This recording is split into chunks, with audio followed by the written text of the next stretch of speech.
जैसे हम सबसे पहले ये जानना जरूरी है, किसी भी जैसे प्रतिशत अगर हम बनाते हैं तो हमें सबसे पहले क्या जानना होता है, प्रतिशत होता क्या है। जैसे किसी भी चीज का मूल्य हमेशा क्या होता है, प्रारंभिक मूल्य 100%। अगर जो व्यक्ति 100% समझ गया ना तो उसके लिए परसेंटेज, सीआई, एसआई, लाभ, हानि पूरा का पूरा जीरो है। अब कैसे, जैसे मान लो कि जो कलम का मूल्य प्रारंभिक मूल्य बराबर क्या हो, वो भी अपने आप में 100% है। चाहे वो 100% बराबर 1 रुपया हो, 1000 हो, 1,00,000 हो, कोई मतलब नहीं। मतलब सभी के सभी जो भी है वो 100% है अपने आप में।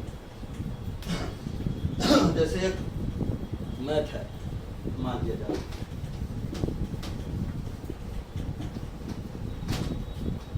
किसी भी वस्तु का 52%, तो भाई 52% बराबर 52, अगर 100% बराबर 100 तो 52% बराबर 52।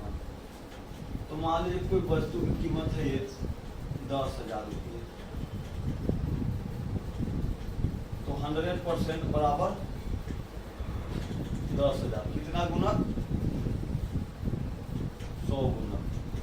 तो 1% बराबर क्या लिखेंगे, 20% बराबर 20 गुने 100, 50% बराबर 50 गुने 100, 10% बराबर 10 गुना 100।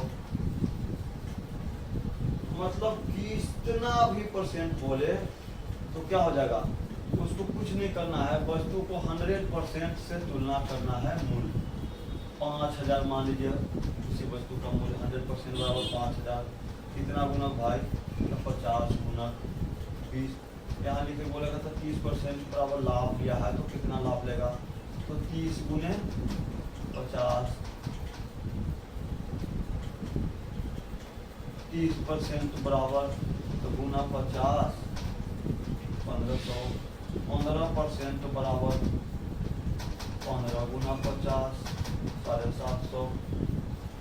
तो मतलब कि उसका गुणज लेके चलना है।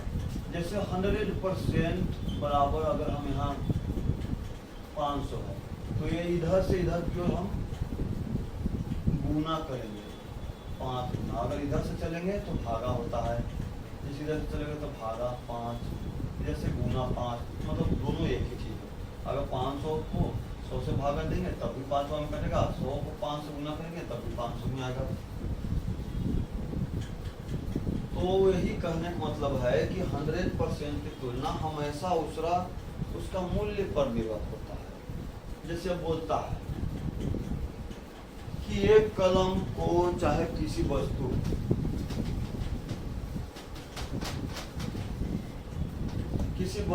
को 500 रुपया में खरीद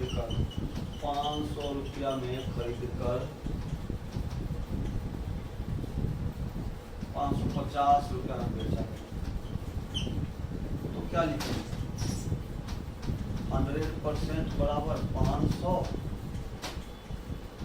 तो कितना परसेंट बराबर 550, 8% बराबर 550, कितना गुना 5 गुना। तो भाई यहाँ भी 5 से भागा दे दो, जब क्यों चलेंगे तो भागा 5, 5 से 5 एक बार, 5 एक बार 0, यानी कि 110% बराबर, यानी 10% लाभ पर बेचा गया। तो कहने का मतलब है, अगर दूसरा तरीके से भी हम बना सकते और भी आसान कर सकते हैं। अगर बोले कि 550 रुपये में बेचा गया तो कितने परसेंट का लाभ हुआ, तो क्या करेंगे, लाभ कितना हुआ 50 रुपये का। तो यहाँ हम ऐसे लिखते हैं कि 100% बराबर 500, तो 8% बराबर 50, लाभ 50 से हुआ है ना, तो 50 का तुलना करेंगे। तो ये 5 गुणक है, तो यहाँ भी भागा 5 कर दो, तो बराबर 10% का लाभ, डायरेक्ट निकल जाएगा 10।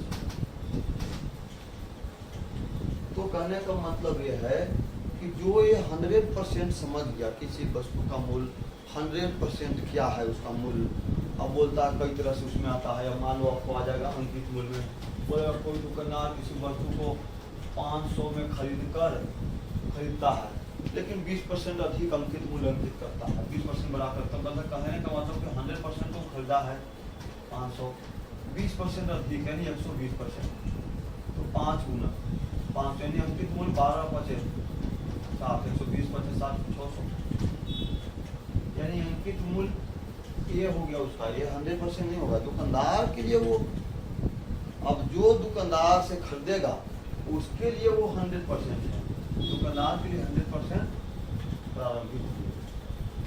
जो वस्तु लास्ट में, जो सबसे लास्ट जो खरीदने वाला होता है उसके लिए हमेशा वो मूल्य 100% होता है, बेचने वाला के लिए कभी भी 100% नहीं होता है। वो खरीदते समय ही 100% तय किया जाता है। वही चीज़ें है परसेंटेज में, जितना भी आपका चैप्टर है ना परसेंटेज से रिलेटेड है। परसेंटेज से क्या रिलेटेड है, परसेंटेज हो गया, फ्यूचर इरिगेशन हो गया, लाभ हानि हो गया, सीआई हो गया, एसआई हो गया, मतलब आप कुछ भी पूछो, मतलब बट्टा, मतलब टोटल ये सब जो है ना ये आपको प्रतिशत में से रिलेटेड है। टोटल आपको कोई ना सूत्र लगाना है ना ट्रिक लगाना है, कोई नहीं, कलम की भी जरूरत ना आपको पड़ेगी।